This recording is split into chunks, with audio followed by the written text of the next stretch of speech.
speak close to the camera so I can be heard.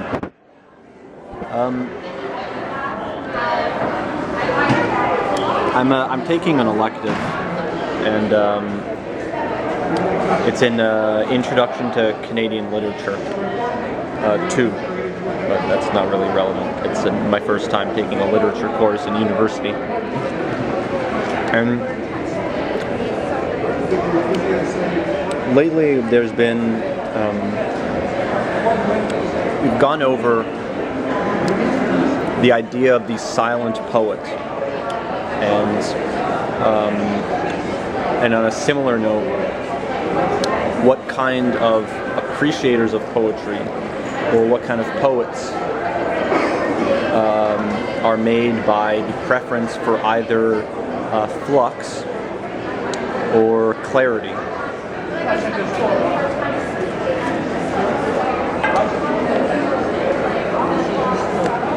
I'll throw this out there that what comes to my mind, since I'm a science student, is and it's not only a thing in the physical sciences, but I think something in philosophy in general, having to do with the definitions of location and movement. In physics, there's a way to identify the location of something. There's a way to identify the velocity of something. But the more specifically that we define our units on either side, the other side must become less defined. So the more we wish to designate, or the more we wish to find out and identify an object's velocity, the less that we are capable of clearly defining its location. And the more specifically we want to pin down something's location, the less that we can define its velocity.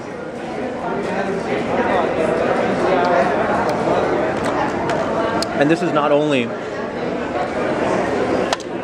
some strange physical phenomenon or trick of mathematics. It has to do with the very definition of speed and of position. The idea of speed is that something can be in an infinite amount of places at once. And this goes back to one of Zeno's paradoxes about the arrow. If it has to be in a fixed location at a single time, it can never get from one place to another, because it has to be in every single space. And so the idea of movement is that something is not in one place at one given time. It is always between, it is always on its way from one place to another. And the idea of location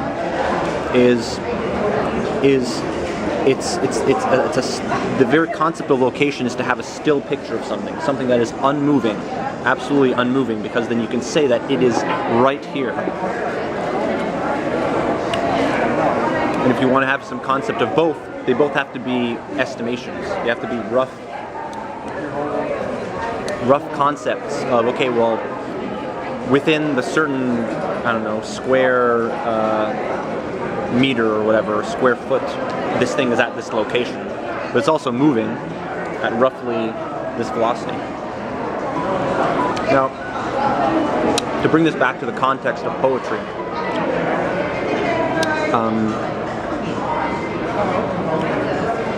I was just having a thought when I was starting to eat my lunch that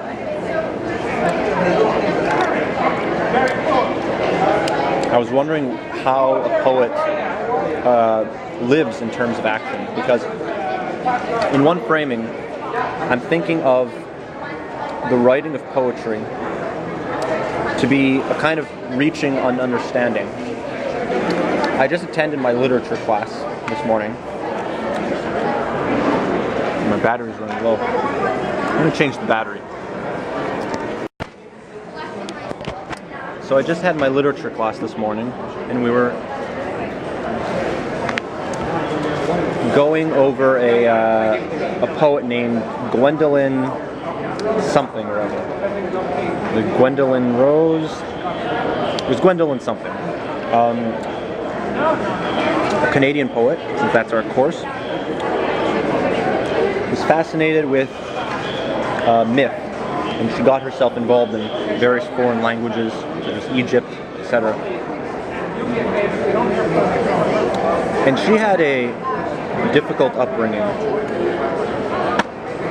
Her mother was a manic depressive who would occasionally abuse her children,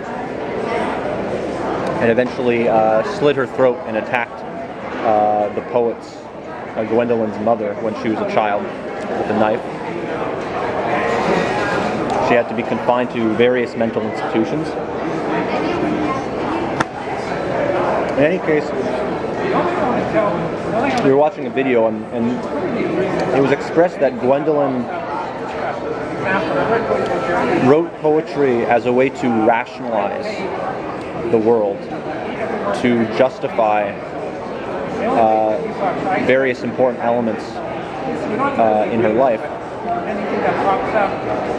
And that makes a lot of sense, because when I consider metaphor,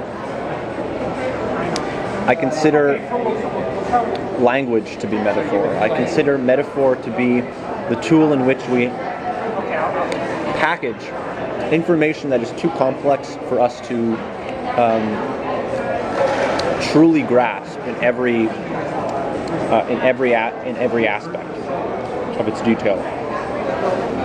So we find symbols that can represent these things, and in the way that these symbols resound to us, the way that they relate to each other in something that is simply that is capable of being simply understood,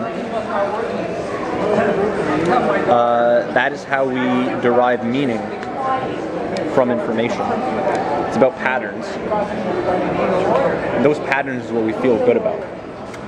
So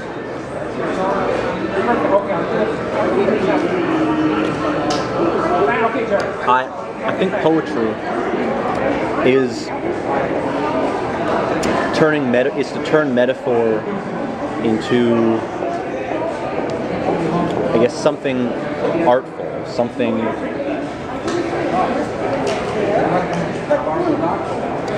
that not only makes us intellectually comfortable, because that's what metaphors are for, but the poem makes the metaphors, I guess, makes an attempt at making them as emotionally settling as possible. In a way, because I don't want to discount artists that want to unsettle their audience. But I think even then, when one wishes to unsettle the audience, all they really want to do is to stir the audience out of its complacency, to get them to grasp a new idea.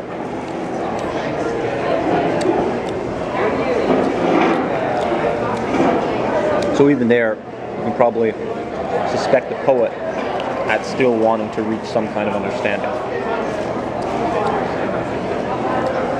If their motive is for us to understand or grasp the idea of confusion, which is far away from understanding, perhaps, there still can be something to be said about grasping or appreciating confusion itself. So where was I? Ah, yes. So Gwendolyn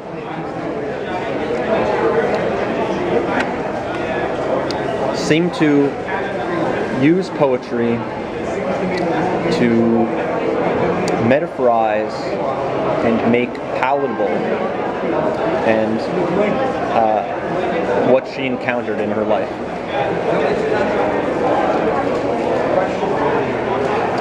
To find the rhyme in what might have been a confusing existence.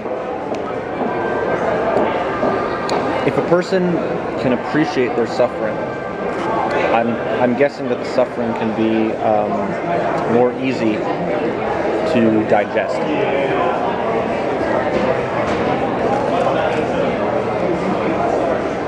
And people are more comfortable with experiences that they understand.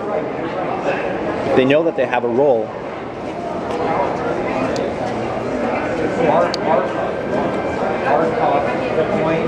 or that the things that they encounter are explainable, then they will be more willing to participate in them.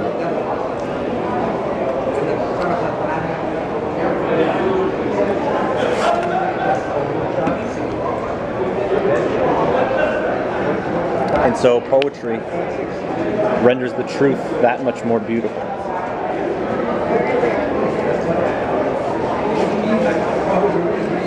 But I wonder if there is an engagement with inaction in the poet. And I think that this accusation or this suspicion is unfair to apply to all poets, because I'm not one. I can only suspect. Getting a text message. I have an appointment with the doctor.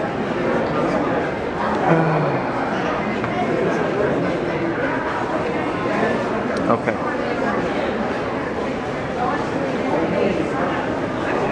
Alright, it's not my turn yet, but it will be maybe in half an hour. Okay, so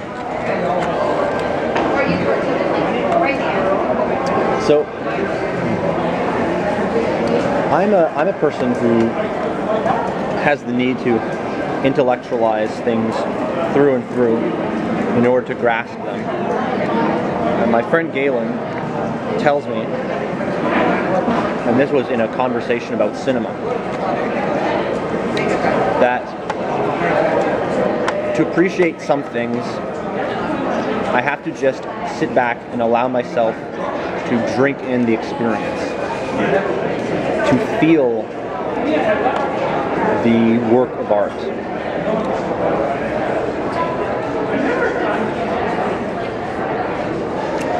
And that to experience it and to feel it will be a form of understanding in itself.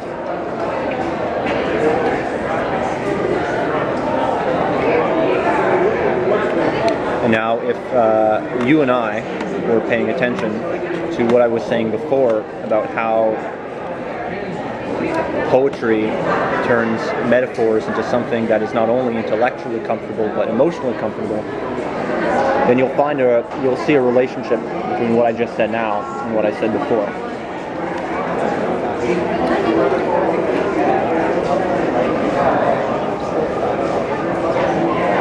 But I still feel the obsession, the compulsion to turn feelings into thoughts, to rationalize the irrational, something that is not inherently irrational, because even if they are merely causal, studiable from a scientific perspective, we live in a meaningfully deterministic universe in which things that can be perceived as irrational in some context, in a limited context, such as some emotions or events, have a definite link to the world around them and the laws that govern that world. And so a rational explanation can precede a situation that is interpreted in some kind of frame of mind as being irrational.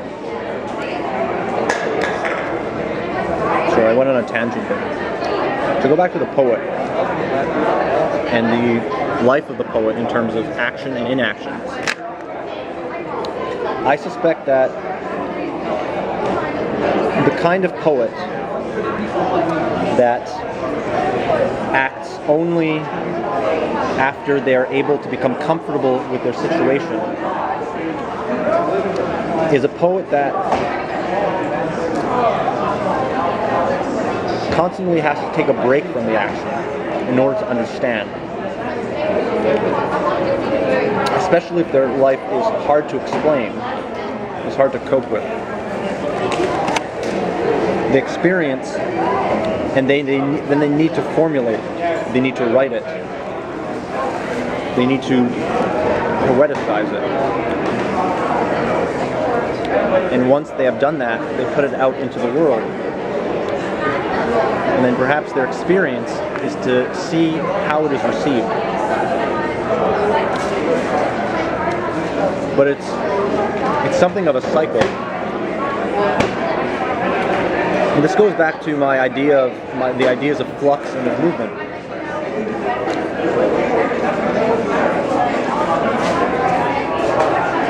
Does a poet, in order to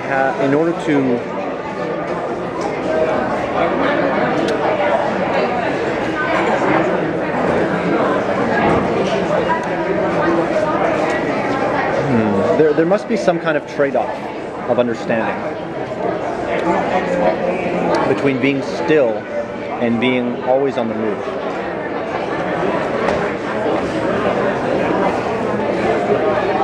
In order to fully analyze a situation, in order to get everything out of a situation that you can, I imagine that you have to remain in that situation for a long time. And so a poet, perhaps, to both faithfully and most poignantly capture a moment, to capture a situation, that poet can't be in a state of flux.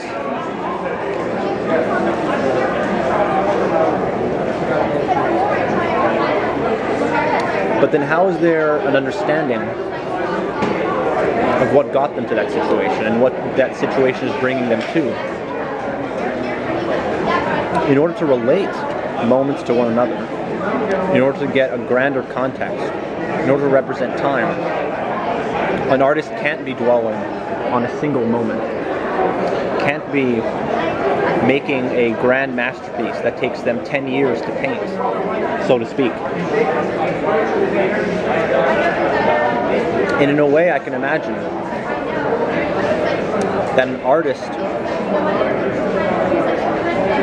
that really wants to represent life to its fullest, or that wants to at least represent time in action at its fullest, has no time to represent that art in any kind of polished way. To give a metaphor of my own, an artist who is continually gathering references can never sit down and draw from them into a work of art. A photographer who is constantly and always behind his lens can never develop the film.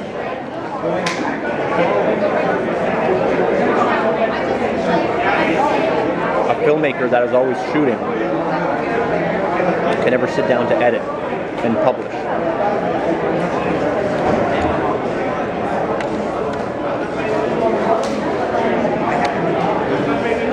And unless to write is to live for a person, that has to be a very self-involved process, I think.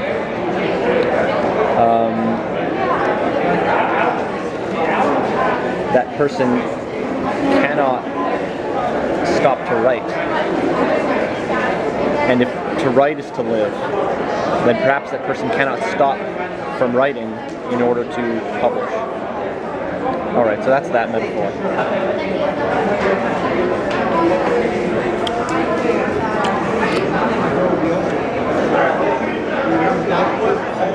So, because I'm the called. Okay. I think I would make a. As I was saying, since I'm the kind of overly intellectual in terms of needing to formulate everything, I think that in order to become a good poet, I would have to become a terrible person.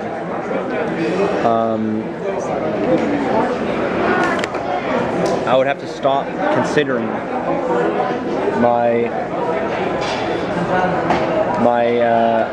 actions in terms of getting from point A to point B, involving myself in the physical world and social world, the external world, outside of the self, or outside of the immediate self, in order to ponder and formulate the internal interpretation, and the interpretation that comes from that manifesting on the page in the form of poetry or art.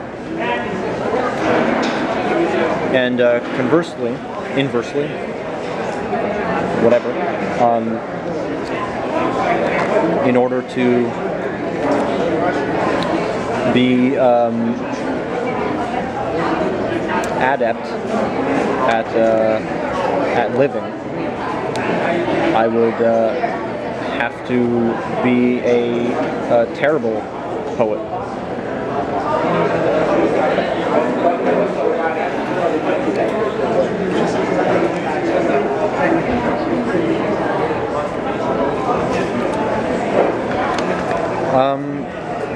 I might end the video there.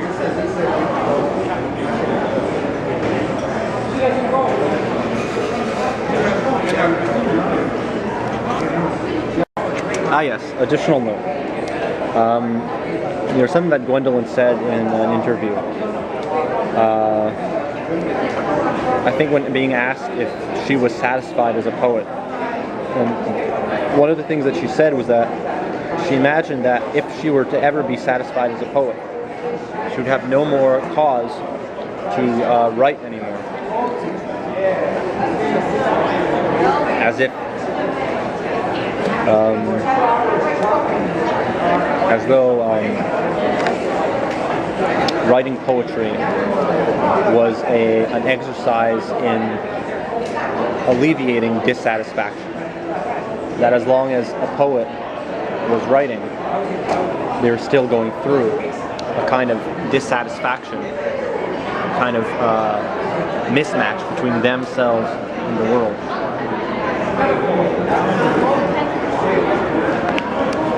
And to bring us back on a thought that I had, which I'm not sure if I'll be able to summon it completely at this time, because it was sometime back when we were studying Leonard Cohen. It was the idea that he had that poetry was not a profession, that it was a verdict. And the way I interpreted that was that if poetry were to be a profession, it would not be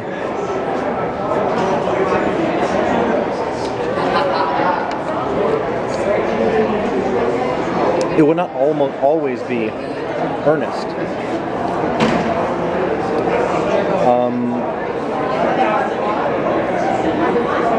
If someone makes a living off of poetry, they always have to be out looking for something to be discontent with.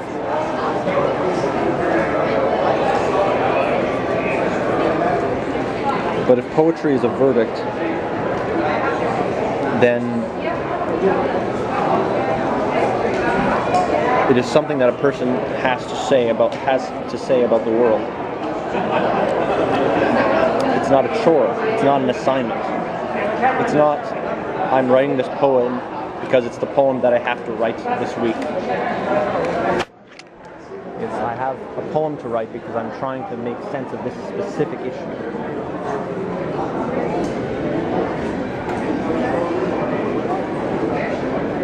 Okay. I have to go to my appointment. This is the real end of